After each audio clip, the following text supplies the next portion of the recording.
L'éditorial du matin, c'est une réflexion sur l'actualité brûlante, des développements importants, des sujets d'ALIA et d'intégration. C'est tous les matins sur Studio Kalita.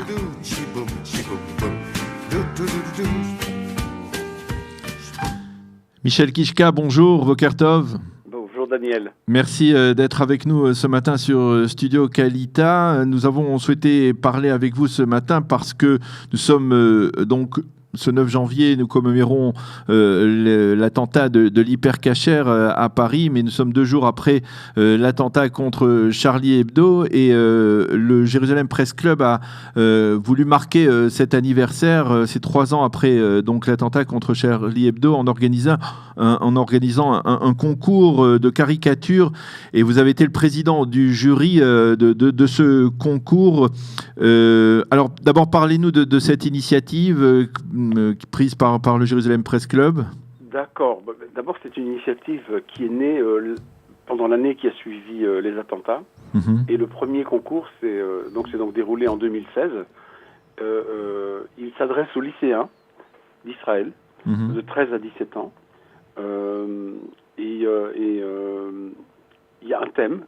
Le premier thème de la première année, ça a été la liberté d'expression, parce que c'était vraiment ça, le grand sujet. Et finalement, les résultats, les dessins que les jeunes ont envoyés ont été d'une telle pertinence que ça a encouragé les organisateurs. C'est le club de la presse de Jérusalem, qui appartient à un réseau mondial de clubs de presse. Donc c'est un club qui s'occupe des correspondants étrangers qui travaillent en Israël pour leurs journaux et leurs médias. Ils ont décidé de le faire chaque année. Et le principe, c'est que le vernissage de l'exposition et la remise des prix se passe toujours un 7 janvier. Donc, évidemment, le jour où le 7 janvier sortira sur Yom Kippour, ça ne pourra pas se faire. Oui. Mais il est peu probable que ça soit Yom Kippour, oui. Voilà, il y a 2 jours, il y a eu la 3e remise de prix, 3e vernissage de l'exposition. C'est à Mishkenot Sha'ananim, qui est un très très beau lieu. Il y a une centaine de dessins qui ont été envoyés soit d'individus particuliers, soit de lycéens par leur école, par leur lycée. Il y avait un lycée de jeunes filles de Sourbacher, entre autres. L'an dernier, il y avait une école druze du Golan, toute une classe qui avait participé. Donc c'est vraiment, on essaye de faire une compétition qui permette aux jeunes de s'exprimer, tout simplement. Parce qu'on dit, on le dit et on le sent, que la liberté d'expression, elle est menacée. Et qu'elle n'est pas admise, en tout cas, elle n'a pas le même statut qu'elle avait peut-être il y a d'autres années, d'autres décennies. Et cette année, le thème, ça a été fake news. Fake news, oui. Parce que Trump a mis ce thème à la mode, oui, en générant beaucoup de fake news par lui-même, et en accusant tout ce qui l'embêtait de fake news, notamment le livre de Bannon, d'accord, c'est un fake book. Bon, donc, mais c'est un thème, quand on le propose, on n'impose rien, on n'impose pas combien de dessins envoyés, sur quel thème. Ça fait que finalement, on a reçu des dessins, alors qui traitent de la politique locale.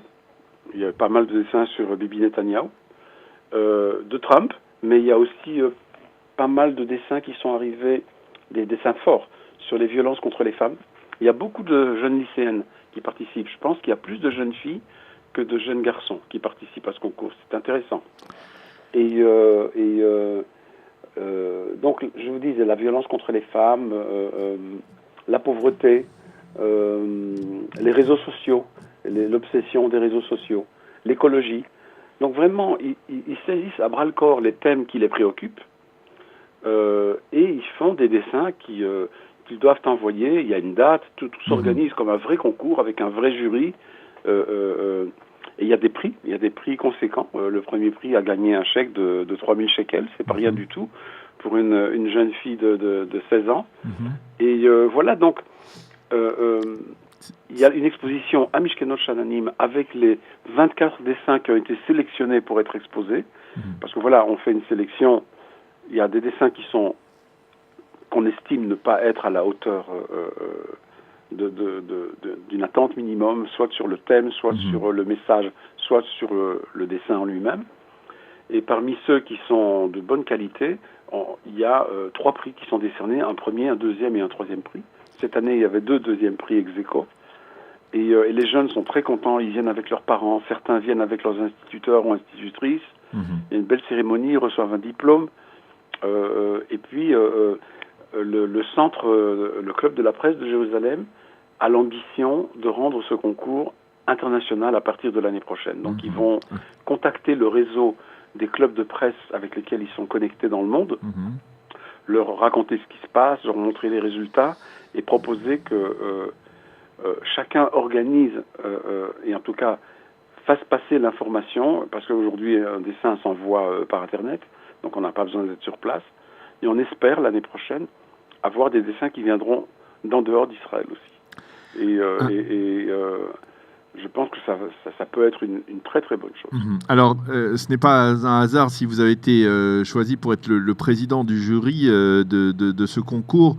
Vous êtes l'un des plus célèbres dessinateurs, caricaturistes d'Israël, et vous comptiez parmi les victimes de l'attentat à Charlie Hebdo de nombreux amis, T-News en particulier, je pense, mais également Volinsky, Cabu, et alors je voudrais vous demander, puisque nous l'avons fait tout à l'heure avec une des personnes qui était dans l'hypercachère le vendredi 9 janvier, qui nous a témoigné, qui nous a fourni un témoignage émouvant. Je voudrais que vous rameniez 3 ans en arrière, au moment où vous avez appris l'attentat et où vous avez compris que plusieurs de vos amis avaient été tués, assassinés donc par les terroristes. D'accord, écoutez, c'est ce que j'ai fait. Vu que les jeunes qui étaient donc à la cérémonie avant-hier, certains avaient 11 ans quand ça s'est passé, ils ont 13 ans aujourd'hui, ou même 10 ans. Oui. Je me suis dit que c'était important que je raconte mon 7 janvier 2015. Voilà, c'est cela. Et en fait, ce jour-là, qui était un mercredi, c'est un jour où je devais enseigner aux Beaux-Arts à Jérusalem. Et dans la nuit du 6 au 7, il a neigé fortement sur la ville, et tous les étudiants et tout le corps enseignant a reçu un mail à 7 heures du matin en disant... L'académie est fermée, le Mont Scopus, c'est le point culminant de Jérusalem. Il était sous la neige. Et donc, je suis resté à la maison. Alors qu'en principe, moi, quand j'enseigne, je sors à 9 h le matin. Et quand je reviens à 6 h du soir, j'écoute les infos. Parce que pendant toute la journée, j'ai pas le temps. J'ai pas le temps de regarder mes mails, mon téléphone portable. Je suis vraiment... je me donne corps et âme à mes étudiants. Et ce jour-là, j'étais là. Et en fait... j'avais pas prévu de travailler ce jour-là à ma table, mais je me suis mis à ma table en disant bon, qu'est-ce que je vais faire aujourd'hui? Et mon fils qui est à Tel Aviv m'a téléphoné en disant papa, allume la télé sur la France, il s'est passé quelque chose à Charlie Hebdo. Alors j'ai allumé, j'imagine, il devait être peut-être 10 h du matin, je me souviens plus très bien. Et en fait j'ai vu en boucle, comme tout le monde, les images des frères Kouachi courir vers leur voiture et tirer dans la rue. Enfin courir, ils étaient à leur aise, ils marchaient. Mais à ce moment-là, c'était filmé du toit par quelqu'un qui avait une caméra et qui se protégeait pour ne pas être atteint au cas où. On n'avait aucune information. Mais moi, je savais que c'était le matin où la rédaction du journal se retrouve dans les locaux du journal parce qu'en fait, le journal, ils le concoctaient ensemble autour d'une table ronde en échangeant leurs idées et leurs dessins. Donc, je savais. Parce qu'on m'a dit qu'on avait entendu des coups de feu, qu'il y avait Kalachnikov, donc je me dis, qu'est-ce qu'ils ont fait? Je ne savais pas ce qu'ils ont fait. J'attendais, évidemment, les premières informations ne sont tombées que l'après-midi. Seulement, ce que j'ai fait, c'est que j'ai téléphoné à mon ami Plantu.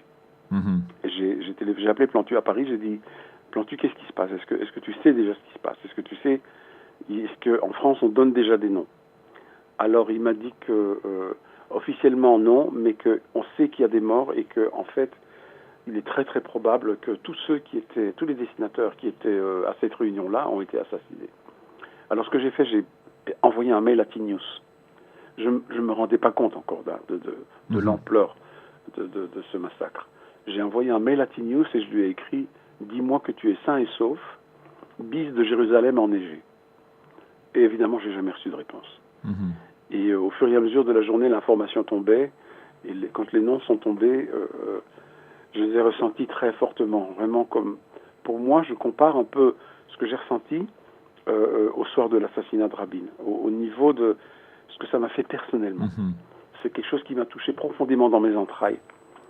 Je n'ai pas pu m'empêcher de visionner dans ma tête les images de ce que c'est d'être assassiné à bout portant dans la tête par une Kalachnikov pour avoir fait quelques dessins. Et puis ça n'a pas été la fin. Ça n'a pas été la fin parce que il y a eu le lendemain cette policière assassinée à Montrouge, et puis évidemment le 9 à Hypercacher, ces 4 clients qui étaient venus faire leurs derniers achats avant Shabbat, assassinés. Et cette espèce d'acte terroriste immonde qu'on avait cru être une attaque contre la liberté d'expression s'est révélé être contre la République, toute la République, et aussi contre les Juifs de la République en France. Et ça n'avait rien à voir uniquement avec les caricatures du prophète, ça n'avait rien à voir avec les dessins que faisaient les caricatures, parce qu'après, tout un débat a commencé à se développer sur la liberté d'expression, est-ce qu'on a le droit de faire ci, est-ce qu'on peut rire de tout. Tout ça, c'est pas le sujet. Le sujet, il est ailleurs. Le sujet, et la chose la plus terrible dans cette histoire, c'est qu'ils étaient tous français. Ils sont nés en France, ils ont été élevés en France. Tous ces terroristes, que ce soit Kouachi et Koulibaly, et évidemment, sans parler de ceux du Bataclan, voilà, on pensait que c'était la chose la plus horrible qu'on puisse faire. Mais on a eu la surprise le 13 novembre de voir l'hécatombe. Donc voilà, ce jour-là, ça a été pour moi un jour de deuil. Et je pense que ce qui m'a aidé à ne pas m'effondrer, c'est le fait que justement, étant dessinateur d'un côté et étant intervenant dans les médias, et en hébreu et en français, en Israël, je me souviens, j'étais avec vous sur le plateau d'I24, donc j'ai été sollicité par beaucoup de médias, j'ai beaucoup été parlé à toutes les antennes, à tous les micros, de ce qu'est Charlie Hebdo, parce que tout d'un coup, le monde entier connaissait ce journal, on en entendait parler, alors qu'il n'avait jamais lu. Même en France, il n'y avait que quelques dizaines de milliers qui lisaient ce journal. Donc j'ai un peu expliqué ce qu'est un journal satirique, ce qu'est la liberté d'expression, la liberté de la presse, quel est le rôle de la République dans la défense de cette liberté. Et voilà, donc tout ça, ces prises de parole, ça m'a aidé à conserver, disons, la tête froide, mais je pense que j'ai quelque chose en moi qui s'est profondément brisé ce jour-là, et une douleur que j'ai jamais pu vraiment exprimer. Eh bien, Michel Kichka, merci beaucoup d'avoir témoigné de manière si émouvante donc, de votre mercredi 7 janvier 2015. Merci d'avoir été avec nous et de nous avoir parlé donc, de cette manière de commémorer cet anniversaire et de rappeler la mémoire de ces disparus qui étaient vos amis, de ces dessinateurs, de ces caricaturistes de Charlie Hebdo qui ont été sauvagement assassinés le 7 janvier 2015. Merci d'avoir été avec nous ce matin et bonne journée. Shalom. Merci Daniel. À vous aussi. Au revoir. Nouveau sur Studio Kalita. Notre application est désormais disponible sur Google Play et App Store. En la téléchargeant, vous aurez accès à toutes vos émissions préférées en live et en replay. Vous souhaitez réagir en direct au roi du like ? Vous avez raté une Alia Story ? Téléchargez dès maintenant l'application Studio Kalita.